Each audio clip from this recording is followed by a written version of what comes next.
கமகமா சேப்பங்கிழங்கு ரோஸ்ட் தான் பண்ண போறேங்க. எங்க வீட்டில் ஒரு கீரை கடையலுங்க, கும்ட்டி கீரை கடையல், கொள்ளு ரசம், அதுக்கு காம்போவாக தான் இந்த சேப்பங்கிழங்கு ரோஸ்ட். இது வந்து கல்யாண வீட்டிலாம் நம்ம முறுமுறுன்னு சாப்பிடுவோம் இல்லைங்களா, அந்த மாதிரி தான் இன்னைக்கு நான் செஞ்சு காட்ட போகிறேன். வாங்க பார்க்கலாம். சேப்பங்கிழங்கு நல்லா கழுவிட்டு குக்கரில் சேர்த்து நம்ம வேக வச்சுக்கலாங்க. ஒரு விசில் வச்சா போதுமானது. இப்போது ஒரு விசில் வெயிட் ஆறிடுச்சுங்க. ஓப்பன் பண்ணி பார்த்துடலாம். ஓரளவுக்கு நல்லா வெந்திருக்குங்க. இப்போ நம்ம இந்த மாதிரி தோல் விரிச்சுக்கலாம். ஒரு விசில் விட்டோம்னா நம்ம குழையாது, இந்த மாதிரி கிடைக்கும். இதே மாதிரி எல்லாத்தையும் இப்போ நம்ம உரிச்சிட்டு கட் பண்ணிவிட்டு வந்துடலாங்க. இப்போது தாளிக்கிறதுக்கு இதுக்கு ஒரு மசாலா செய்கிறதுக்கு தேங்காய், சோம்பு, பூண்டு கொஞ்சம் எடுத்து வச்சுருக்கேங்க. தாளிக்க வெங்காயம், தக்காளி எடுத்து வச்சுருக்கேன். இந்த மாதிரி சேப்பங்கிழங்கு நறுக்கி எடுத்து வச்சாச்சுங்க. தேங்காய், சோம்பு, பூண்டு அரைச்சாச்சு.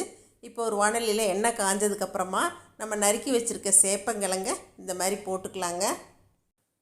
எண்ணெயில் போட்டதுக்கப்புறமா கொஞ்சம் மிதந்து வந்ததுக்கப்புறமா நம்ம நல்லா பெரட்டி விட்டு இந்த அளவுக்கு நல்லா செவந்து வந்ததுக்கப்புறம் எடுத்துடலாம். எடுத்ததுக்கப்புறம் பார்த்திங்கன்னா இது நல்லா மொறுன்னு கிறிஸ்பாக இருக்குங்க. இதுலேயே உப்பு மிளகாத்தூள் போட்டு கூட சாப்பிட்லாம். நம்ம இன்றைக்கி ஒரு மசாலா சேர்த்து தான் பண்ண போகிறோங்க. மசாலா செய்கிறதுக்கு ஒரு வாணலியில் கடுகு, உளுத்தம்பருப்பு சேர்த்துட்டு கருவேப்பிலை சேர்த்துக்கலாங்க. பெரிய வெங்காயம் 2 நறுக்குனது, தக்காளி 1 நறுக்குனது சேர்த்தாச்சு. இப்போ இது நல்லா வதங்கி வரணுங்க. பாருங்கள், இந்த அளவுக்கு நல்லா வதங்கினதுக்கப்புறமா மஞ்சள் தூள் சேர்த்தாச்சு. காரத்துக்கு தேவையான அளவு தனி மிளகாத்தூள், கொஞ்சம் கரம் மசாலா, தேவையான அளவு தூள் உப்பு சேர்த்துட்டு இதை நல்லா இப்போ பெரட்டி விட்டுக்கலாங்க. ஜஸ்ட் ஒரு பெரட்டினா போதுமானது. இப்போ தேங்காய், சோம்பு, பூண்டு அரைச்சி வச்சுருக்கேன், அந்த விழுது இதில் சேர்த்துட்டு நல்லா வதக்கி விட்டுக்கலாம். இந்த கிரேவி நல்ல ஒரு கெட்டி பதத்துக்கு சுண்டி வரணுங்க. இந்த அளவுக்கு நல்லா சுண்டி வந்ததுக்கப்புறமா இப்போ நம்ம பொரித்து வச்சுருக்க சேப்பங்கிழங்கு சேர்த்துடலாங்க.